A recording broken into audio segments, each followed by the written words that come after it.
Hi dear, nag-comment si Andy. Sabi niya, pwede po ba ang PWD? Hi Andy, shout out sa'yo. Siguro kapag galing sa Pilipinas, ang aplikante, hindi po yata pwede.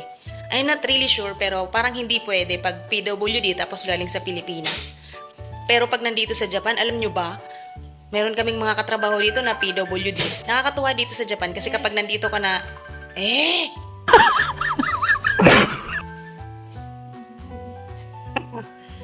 Actually, meron nga kaming katrabaho dito sa Asahi. Putol yung braso niya hanggang sa may siko. Pero nandito siya at nagtatrabaho. Nakakatuwa din naman dito sa Japan. Parami din palang nagtatanong kung may age limit ba.